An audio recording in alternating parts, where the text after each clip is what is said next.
아주 오래전 그때 그 시절 미국을 환장하게 했던 주황색 플라스틱 통과 그 안에 담겨있던 정체불명의 고운 가루가 있습니다. 물에 타는 순간 순식간에 인공적인 오렌지 빛깔로 세상을 물들이며 혀끝에 기묘한 달콤함과 시큼함을 동시에 선사했던 그 물건. 어찌 보면 촌스럽고 또 어찌 보면 조악하기 짝이가 없는 이 가루 주스가 사실은 인류의 가장 위대한 도전이었던 우주 탐사의 역사와 아주 깊숙이 얽혀있다는 사실을 아신다면 아마 오늘 이 이야기가 조금은 다르게 들릴지도 모르겠습니다.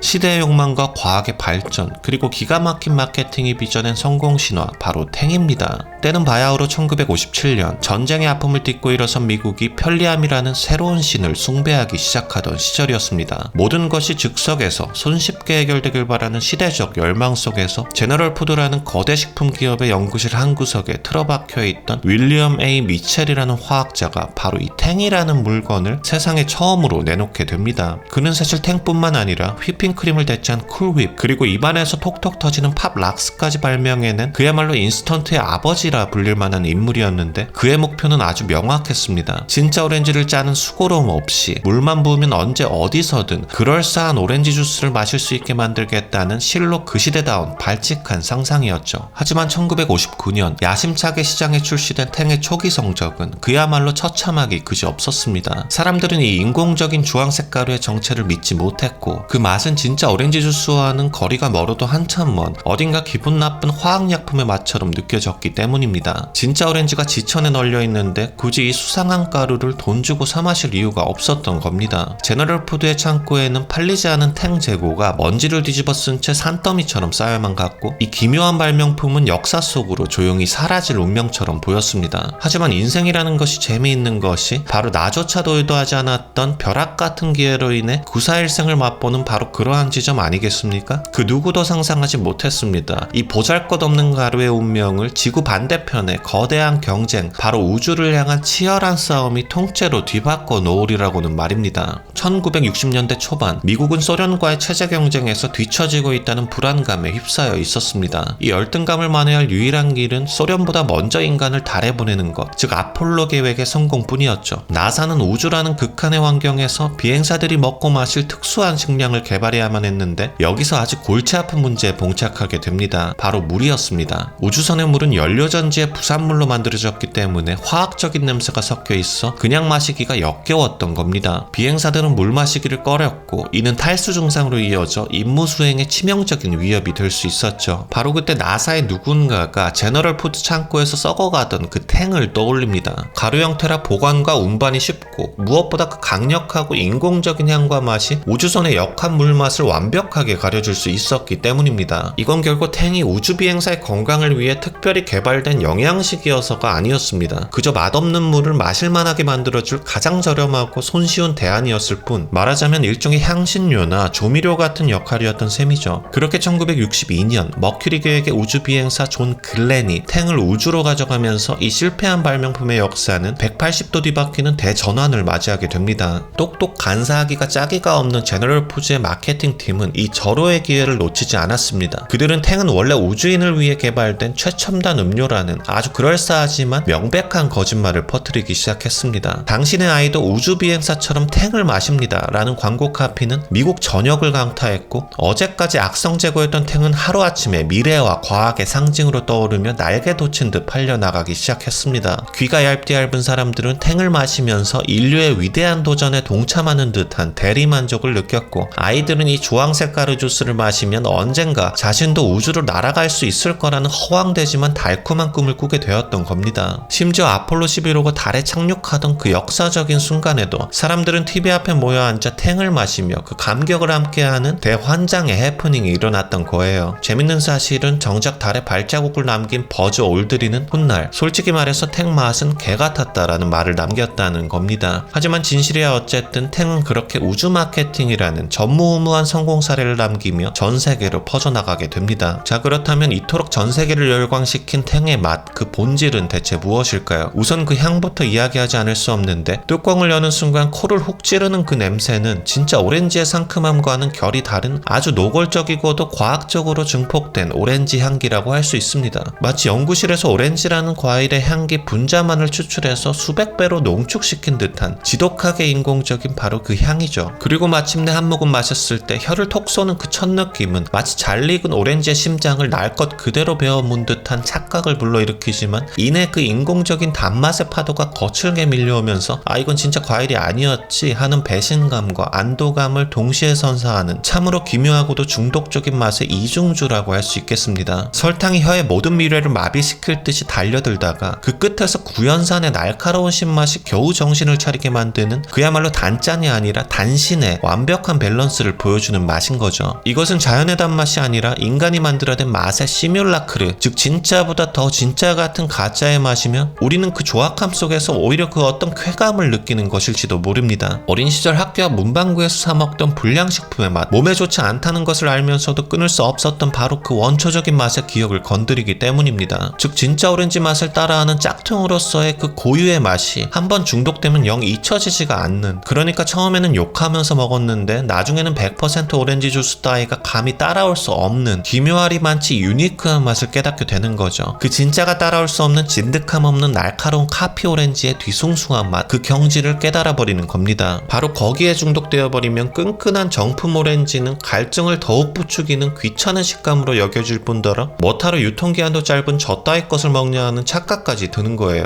탱은 이제 전세계 35개국 이상에서 팔리는 글로벌 브랜드가 되었습니다. 특히 브라질, 아르헨티나, 필리핀 같은 나라에서는 국민 음료수 대접을 받고 있고 나라마다 선호하는 맛도 달라서 오렌지뿐만 아니라 망고, 파인애플, 심지어 깔라마시 맛까지 현지화 전략을 통해 그 생명력을 이어가고 있습니다. 우리나라에서도 1970년대와 80년대 손님이 오면 냉장고에서 얼음을 꺼내 정성껏 타오던 최고의 접대용 음료였고 소풍날이면 물통에 얼린 탱 한 병이 그 어떤 음료수보다 귀한 대접을 받던 시절이 있었습니다. 그러나 한국 경제의 급격한 발전으로 오렌지 주스 따위는 사먹기 쉬운 나라가 되었고 그렇게 탱은 완전히 잊혀지며 철수하게 되었던 겁니다. 이제 탱은 더 이상 미래나 과학의 상징이 아닙니다. 오히려 촌스럽고 구식이고 심지어는 건강하지 못한 불량식품이라는 오명을 뒤집어쓰고 있죠. 하지만 이 주황색 가루가 우리에게 남긴 것은 단순히 인공적인 단맛뿐만이 아닐 겁니다. 그것은 인류가 미지의 세계를 향해 나아가던 위대한 시대에 대한 아련한 향수이자 가난했지만 소박한 기쁨을 나눌 줄 알았던 우리 부모님 세대의 추억이며 무엇을 마시든 친구와 함께라면 즐거웠던 우리 어린 시절의 한 페이지이기도 합니다. 안녕히 계세요.